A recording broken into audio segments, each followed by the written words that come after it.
नंदीपुर गांव में बजरंग नाम का एक दूध वाला था। बजरंग बहुत ही घमंडी था। भाई, कल ही तो दूध 30 रुपए लीटर था और आज सीधा 35 रुपए। अरे दीदी, लाइना है तो लो, वरना हमको जाने दो, बहुत ग्राहक बचे हैं।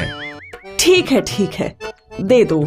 बजरंग की इतनी ऐठ थी क्योंकि नंदीपुर में वो अकेला ही दूध वाला था। नंदीपुर से दूसरे गांव जाने के लिए नाव से नदी पार करनी पड़ती थी, इसीलिए कोई भी दूध वाला नंदीपुर दूध बेचने नहीं आता था और बजरंग नंदीपुर में ही रहता था और वहीं उसका तबेला भी था। गांव के मुखिया के पास अक्सर गांव वालों की शिकायत आती थी। मुखिया जी, बजरंग ने फिर से दूध का दाम बढ़ा दिया है और आजकल उसका दूध पानी की तरह पतला होता है। अब आप ही कुछ कीजिए। ठीक है। मुखिया जी सोच में पड़ गए। कुछ देर बाद उन्हें कुछ सूझा और वो भीखू को लेकर नदी के पार चले गए। मुखिया जी सीधे मंडी पहुँचे।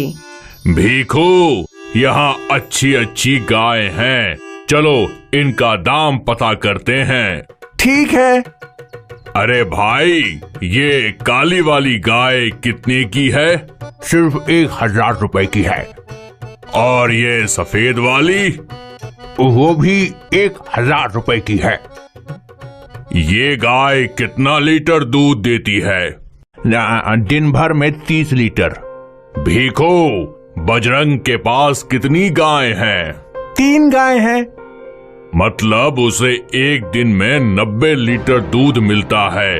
और हमारे गांव में कितने परिवार हैं? कुल मिलाकर कुछ 200 परिवार। भाई, हम 5 गाय लेंगे, हमें क्या दाम पड़ेगा बताओ? आप एक साथ 5 गाय लेंगे, इसीलिए मैं आपको 5 गाय 4000 रुपए में दे दूंगा। ठीक है, मैं कल 5 गाय लेने आऊंगा। ठीक है साहब। मुखिया गांव लौटे और उन्होंने गांव का जमा कोष देखा। उसमें 10,000 रुपए थे। अगर हम वो 5 गाय खरीद लें तो इसमें गांव वालों का ही भला होगा और मिले हुए दूध के पैसों से हम उन गायों की देख रेख भी कर लेंगे और गांव में किसी न किसी को नया रोजगार भी मिल जाएगा। ये अच्छा विचार है। शाम के समय मुखिया ने गांव में ऐलान किया, कल गांव में एक समारोह है। मैं चाहता हूं कि सभी के सभी उपस्थित रहें। पर कैसा समारोह? वो मैं कल बताऊंगा। मुखिया जी ने गांव में एक तबेला बनवाया। इसके बाद मुखिया जी मंडी पहुँचे। वहाँ उन्होंने व्यापारी को 4000 रुपए दिए और 5 गाय खरीद ली। इन 5 गायों को उन्होंने तबेले में रखा और उनसे निकले हुए दूध से लस्सी बनवाई और दूध के पेड़े भी। शाम को जब सब लोग उपस्थित हुए तो मुखिया जी ने सब में पेड़े बंटवाए। आप सब लोग सोच रहे होंगे कि ये किस चीज का समारोह है। हाँ मुखिया जी, बताइए। थोड़ा सब्र कर लो। अच्छा बजरंग, मैं सोच रहा था कि तुम्हारी गाय कितने लीटर दूध देती है पूरे दिन में? कुल मिलाकर 90 लीटर दूध देती है मुखिया जी। तो क्या सारा दूध खत्म हो जाता है?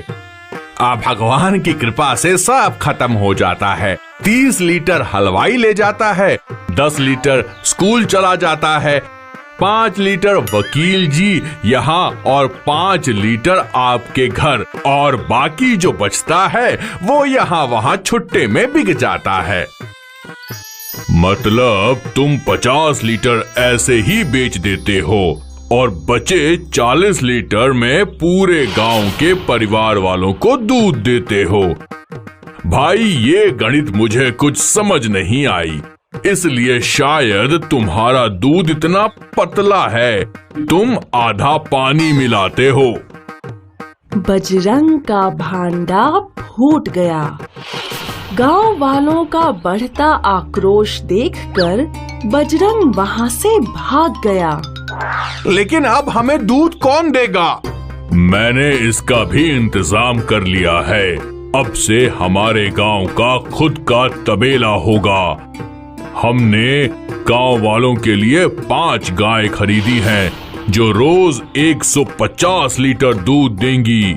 इन गायों की देखभाल के लिए हम 2 लोगों को रोजगार भी देंगे और गांव वालों को दूध सिर्फ 10 रुपए लीटर के दाम से मिलेगा। अरे वाह, ये तो बहुत बढ़िया है। दूध का दाम सुनकर गांव वाले बहुत खुश थे। इस तरह समझदारी से मुखिया जी ने समस्या का समाधान भी कर दिया और गांव वालों के लिए नया रोजगार भी बना दिया। और लालची बजरंग दूध वाले को सबक भी सिखाया। इसीलिए कहते हैं बच्चों कि समस्या का हल समझदारी से ही करना चाहिए।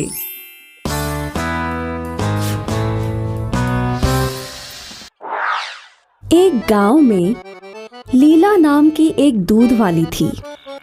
लीला के पास 2 गाय थी, जिनसे वो रोज दूध इकट्ठा किया करती थी।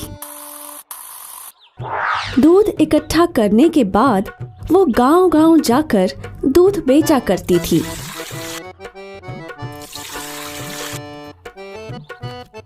लीला की एक सहेली थी, मीना, जिसकी शादी गांव के एक बड़े व्यापारी से हुई थी।